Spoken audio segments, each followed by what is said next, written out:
What's up, everybody, and welcome back to TarHeelIllustrated.com, or, of course, if you are watching on our rapidly growing YouTube channel on the race for 10,000 subscribers, only about 150 away, I might add. I'm THI staff writer Jacob Turner, and joining me, as he always does, this time from Philadelphia, our very own publisher, Andrew Jones, who's currently in the Wells Fargo Center following Carolina's open practice and press conference on Thursday ahead of their game against UCLA on Friday night, 9:39 p.m. tip-off for that one. That game will be on CBS. Now, AJ, before we dive into what we saw today, what the heck is going on where you're at right now? Because it looks like there's some flat people taking pictures. You got paparazzi following you or something? Well, no. Just thought I'd ask. The only person interested in where I am, my wife can look on Life 360 and know where I am. Oh, he's at the arena still. I love it. I love it. She can look in 2 hours. Oh, he's still at the arena. No, a lot of people, I guess, that work at the site, local people that work at the site or work in the building. This is where the Flyers and 76ers play. I guess they're having a photo extravaganza, getting their picture taken on the floor, on the logos and all that kind of stuff. So they're having a good time. And they all kind of acting like they're getting ready to go out for drinks or like they've already had drinks. So we'll have to endure. It's like a light show going on in here. So that, if it blinds the image that I'm in right now, that actually might make we might get to 10,000 quicker, Jake. Yeah, man, we're getting there. I'm optimistic. The less people see of me, the quicker we get the deal. Exactly right. It'd be the same for me too. So, AJ, let's go ahead and dive into this. Before we do, though, make sure you guys head on over to TarHeelIllustrated.com. After this one's over, you can sign up to be a premium member for just $8.33 a month. Think about it like this, guys. It's like buying AJ actually gave me this analogy, which I love. It's like buying a gallon of gas in a candy bar, which is about one of the most truthful things I've heard in a long time with how expensive gas is. And real quickly, too, David has been all over Gigi Jackson and his recruitment. So if you guys want to see that, if you guys want to get a little more inside information on what's going on over there, you got to be a premium subscriber, and you can do it for just $8.33 a month. Again, link in the description below. Hit that after this video is done and go sign up. AJ, let's start with the open practice, because that's obviously the first thing that you got to witness. I know you didn't get to see a lot today because you only got about to see the first 15 minutes or so of the open practice. You told me about half of that was stretching, so you didn't get to see a ton of action. But before we dive into the press conferences, any kind of takeaways, observations from what you saw, not only from Carolina's open practice, but from UCLA's open practice as well? Yeah, I was in for both Carolina and UCLA. They're full pressers. Head coach Mick Cronin and 4 players. Carolina had Hubert and all 5 starters, and then first 15 minutes of both practices. Really, with UCLA, other than just the curiosity factor of seeing them up close in person and just gauging, as I gauge teams from that I see all around the country all the time. There's some thickness to the Bruins, especially the big guys. So we were talking the other day about some of the challenges Armando might have in the lower block getting open. They're going to push him out. So does he get an early offensive foul just trying to get position? That will be interesting to see how much he's challenged in that area. But the other thing was Jaime Jaquez. The wing, the big forward, he's a big kid. He's a lot bigger in person than he looks on TV, which is usually the case with these guys. And he's been dealing with ankle injury. Actually, he's had some intermittent ankle issues all season and has been able to kind of plow through. But I think there's a little gamesmanship being played by UCLA right now. Mick Cronin said that all he's had him. Now, remember, the UCLA presser was before their actual practice. The Carolina presser was after their practice. They squeeze in the pressers in the middle of the day. And the practice is, of course, almost 2 hours for each team. That's 8 hours right there. So Mick Cronin said that all he'd had Jaquez do this week is just shoot shots. But apparently their social media handle tweeted out a photo of Tiger Campbell, and there's Jaime Jaquez's feet in the photo. And that's not on the side. That's a guy setting a screen or something. So I might have got fired after that photo went out. Yeah. Well, maybe, but you think in Hollywood, and UCLA got a great film school, they'd be able to, work the imagery a little bit better than that, right? That's like an ag school having bad grass in baseball or football or something. Like, come on, doesn't compute, right? Yeah. Well, I watched him mostly, and he looked fine. Of course, they weren't going full speed, so there's not a whole lot you can gauge from it, but the belief in talking to some of the UCLA people, the belief is that, he's going to play. And Cronin said, he'll play. We'll give it a go. We just don't know how much he can do. We don't know how effective he could be. He's got to cut. He's got to jab. You got to leap. You got to stop and go quickly. So they'll see what the ankle's all about. They did today at some point in practice. So Cronin also said he's one of the toughest guys he's ever coached, mentally and physically. So that's a great combination of injuries, especially an ankle. And I should remind Carolina fans, in 2009, Ty Lawson had the ankle, and in 2017, Joel Berry had the ankle, and Carolina won a national championship both years, and Berry was the MOP of the Final Four in 2017. So I don't think there's a great deal of concern on the UCLA part about Jaime Jaquez. Yeah, definitely. I think we've kind of talked about it off camera, and it seems like he's going to play. We even talked about it in the preview podcast, and I think today just kind of reaffirmed that based on you actually seeing. I will tell you right now, I will guarantee you North Carolina is preparing as if he's going to go 35 minutes. Yeah. So, and as far as the Tar Heels go, they were really loose today. Really loose. Yeah. They were kind of loose last week when I saw them, and they had a crowd in there. There was no crowd today. It was just media. So they were playing up to the crowd a little bit, and they did the dunking and stuff like that last week. Today, they were loose. I spent some time where the guards were when they were shooting, and Caleb and RJ were kind of having almost like a little competition with each other, and they were both very loud.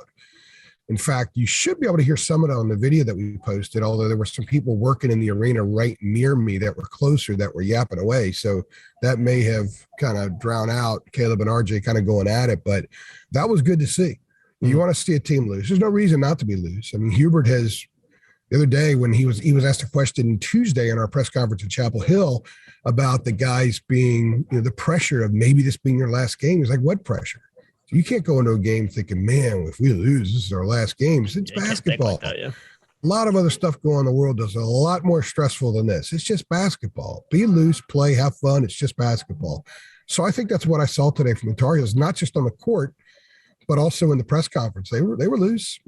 I think they were anxious to play, I think, more than anything. Hubert even said, look, we want to play right now. We'll be happy that they throw the ball out there. We'll run out there and play. So they haven't played since Saturday. These guys want to play. Yeah. And they're going to have to wait all day and into the night tomorrow to play. It's going to be a late start. So we'll see. I think they're ready. I think UCLA's ready. I think Jaquez is ready. These are two programs with unbelievable traditions. It's going to be one of the all-time Jersey game. I love these kinds of games. They were supposed to play in December. They didn't because of the COVID issue at UCLA. So, and the UCLA players talked a little bit about that, and we can hit on this in a second about how Carolina's changed. And UCLA hasn't changed as much. It's kind of weird. If Carolina ends up playing Purdue as well, if they win tomorrow night, they could play two teams this weekend that they prepared for or faced. One they prepared for, the other one they faced earlier in the season. Those two clubs haven't changed much, but North Carolina's changed a lot since November and since late December. Yeah, most definitely, AJ. Real quickly, let's hit on we're not going to go too long on this, obviously, because we like to keep this a little bit short, but let's hit on the press conference. I know we've talked about the press conference a little bit, but I know you sat in on the press conferences, saw Carolina's and UCLA's. Any takeaways from, besides what we've already talked about? I know you want to hit on the matchup a little bit, but any takeaways from those press conferences, notable quotes or things that came out, any memorable moments during those that you can kind of talk about with us? Well, I just posted a story just before I came out here to do this about how UCLA recognizes that the team they started preparing for in December before that game, before their participation in that game was nipped because of COVID, is vastly different. And I'm not going to give away the piece entirely, but you had Dawson Garcia and Anthony Harris, Garcia was a starter, playing 26 minutes a game. Harris was playing 10 minutes a game. They're not around anymore. Manic at the time was fluctuating between about 17 and 28 minutes a game. Leaky Black was in the low to mid 20s a game. And remember, Puff Johnson's, they're gone now. Okay. And Brady's playing a lot more. Leaky's playing a lot more. Puff Johnson hadn't yet played his first game. And here's the thing. I was looking it up. I was like, wow, I didn't realize. I mean, I knew Dontrez Styles didn't play much early. He'd only played like 11 minutes and 18 seconds in the first 10 games of the season before Carolina went to Las Vegas. In the NCAA tournament, he's played 40 minutes. He's got 15 points and 9 rebounds. So pretty good. Carolina is a very different team. And, they're also different. And Jules Bernard, I asked him about that. He said, another thing, they're more assertive. They're more assertive because they know what they are. They're far more connected. He said that as well. RJ's on the ball a lot more. Caleb's off the ball a lot more. There's just like a synergy between that five that didn't exist at all in December. Even when they played well, there wasn't great synergy back then. They have it now. So UCLA knows that whatever reference they had leading up to the game on December 18th that Carolina ultimately lost to Kentucky by 29. That club doesn't exist. They've wiped that from their memory. They're fully focused on who Carolina has been the last several weeks, because that's the Carolina team that's coming in here tomorrow night. Yeah, it's going to be an interesting match. I'm really looking forward to it and really interested to see what happens. Anything else you want to hit on before we wrap this one up, Edge? Any memorable thing? Do you see anything interesting over there? Any things you just got to get off your chest from what you saw in Philadelphia today? Get off my chest. Loaded question, right? No, well, I enjoyed Mick Cronin's presser, other than the fact that, he was BSing us about Jaquez. I really liked a lot of what he said. A lot of the UCLA play. This is interesting. There were a lot more media in for Carolina's presser than UCLA's. And part of that's because there aren't as many people from LA here in the media. But there's not a ton of North Carolina media up here yet. A lot more will come up tomorrow. They should come the day before. It's the best stuff. It's where you get all the stories, right? But a lot more questions to the UCLA kids and to Cronin about the program matchup. This is UCLA versus North Carolina. The reverence for this matchup, not as much as to the Carolina guys. I think part of that, when I get away from the region and I go out and about, and I've done this when I covered Duke as well, but it's amazing the way people view Duke and North Carolina. And I'll keep it to Carolina here, since a lot of the Carolina fans don't want to hear about Duke, but they view the program with such respect and reverence in so many ways. And as great as UCLA's history it is, and they have more banners, they have more national championships. Obviously, they have John Wooden. They have, if you take the 15 greatest college basketball players of all time, you're probably going to find 5 or 6 from Westwood back in the day, right? Yeah. But they haven't been that for the last 30, 40 years. They've had some really good teams. I think they're in a good stretch now. I think Cronin's going to probably end up winning a national title there at some point. But kind of UCLA's kind of here and Carolina's kind of up here because they've been so good for so long. So I thought it was interesting that there were more blue blood questions to the UCLA guys about a blue blood matchup than there were the Carolina guys. Yeah, that is interesting for sure. But you're all right about just kind of the history. And by the way, it was the LA people too. And I should sorry to jump in, but there were the LA people asking. Local LA TV guy he's driving that story home. Obviously, the local news on the ABC affiliate or whatever it is in LA tonight is going to have a story about blue bloods, because that's what he was asking about, and other guys were as well. So I thought that was interesting. It definitely is. Well, AJ, I'll let you run, man. We like to keep these short, like I said. So I know you got 1,000 other things to probably do too, besides sit here and talk. And you have a hockey game to go to. So yeah. I'm actually, I got a Canes game I'm trying to make here at 7. I try to make a few games a year. So you're becoming a Canes guy now. I'm like, I don't know if I'm quite a Caniac yet, but I'm getting there. Like, I enjoy going to the games. I've been watching them a little bit more when I have time at home, but I don't think I'm quite a Caniac. You into baseball. I got to get you into baseball. You'll get me. We'll get there at some point, AJ. Once your Orioles get back to relevance, maybe I'll become an Orioles fan. I'll be a bandwagon Orioles fan. Then that'll never happen. Then you'll never be an Orioles fan. As long as my heart's still beating, that crap ain't happening. You know that.